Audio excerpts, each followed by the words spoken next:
Class 10th का एक सबसे इम्पोर्टेंट सवाल है जो कि रूट में दे करके ऊपर में संख्या सिद्ध करने दिया जाता है और ये फिक्स नंबर होता है 3 नंबर का क्वेश्चन या 2 नंबर में पूछ सकता है। तो इसका हम देखेंगे। सबसे पहले सिद्ध करना सीखेंगे। ये अकेला है, जैसे रूट 5 है, इसके साथ कोई भी प्लस माइनस, जैसे रूट 3 प्लस 2, इस तरह से 2 पद नहीं दिया गया है तो थोड़ा सा लेंदी होता है। तो लेंदी सवाल को हम जायके ही तरीका से बनाएंगे कि एकदम आसान तरीका से सीख पाए। करना क्या है, तो पहले हम मान लेते हैं कि माना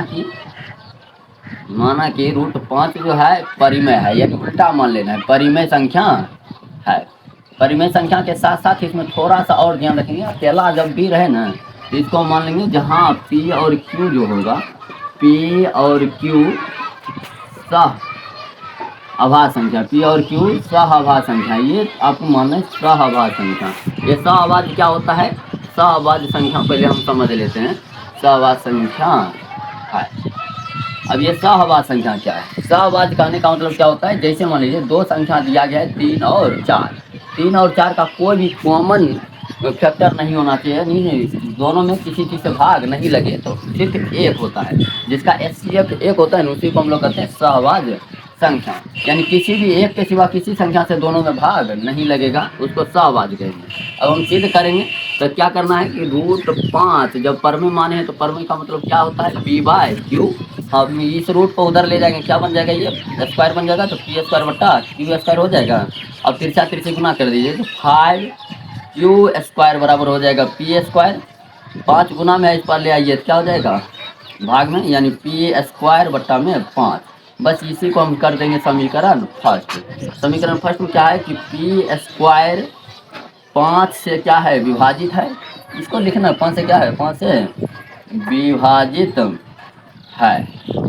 अगर 5 से विभाजित है तो इसलिए लिख देंगे पी भी 5 से क्या होगा विभाजित होगा, पी भी 5 से विभाजित होगा। अब ये हम कैसे कर सकते हैं, इसको समझिए। विभाजित होगा जैसे हम देखें कि 8 का स्क्वायर क्या होता है, 8 का स्क्वायर होता है 64।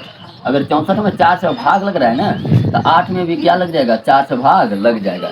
यानी इसके स्क्वायर में यदि 4 से भाग लग रहा है तो इसमें भी हो जाएगा। इसी तरह से पी स्क्वायर में 5 से भाग लग रहा है तो पी में भी 5 से भाग लगेगा। अब क्या करना है, एक बार पी में भाग लगा दिए हैं 5 से, एक बार क्यू में लगा देंगे तो सहअभाज्य संख्या टूट जाएगा और सिद्ध हो जाएगा। तो करना क्या है अब, तो मानेंगे फिर से। तो माना कि कौन चीज़ मान लेंगे, पी जो है पी बराबर हम मान लेते हैं 5m। अगर आपको रूट 3 सिद्ध करने दिया जाए तो यहाँ 3m मान लेंगे। बस करना क्या है, खाली संख्या बदलना है।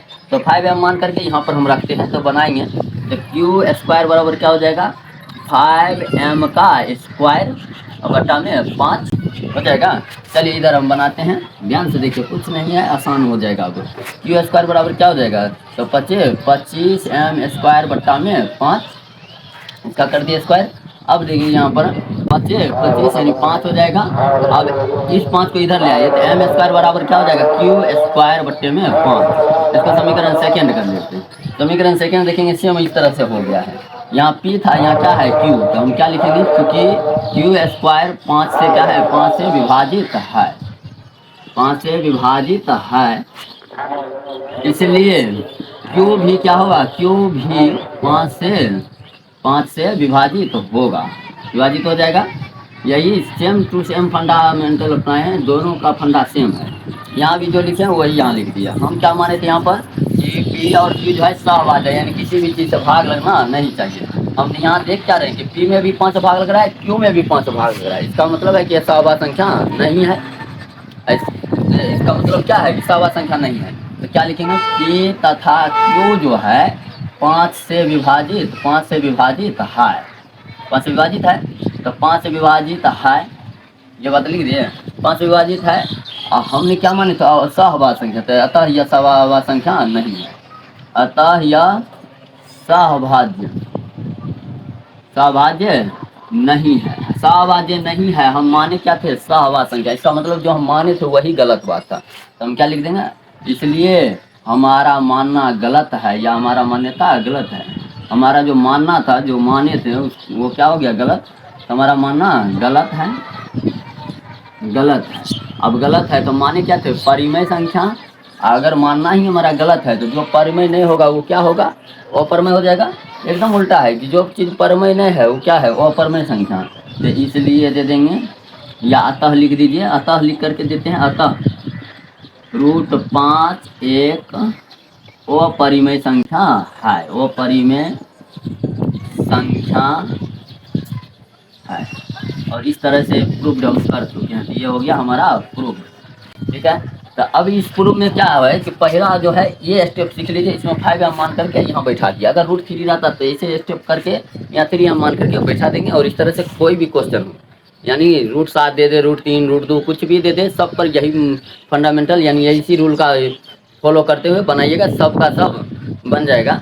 तो चलिए हम अब क्या करेंगे, अगला जो पार्ट आएगा उसमें हम 2 या 2 से अधिक पद बट्टा उट्टा में जो भी होगा सभी के सभी, वो सब और आसान हो जाता है। तो सभी आसान वाला के लिए अगला पार्ट 2 में इसका हम देखेंगे रूट अपरिमेय संख्या को सिद्ध करने की विधि। तो आज के लिए इतना ही, मिलेंगे अगले वीडियो में। जय हिंद।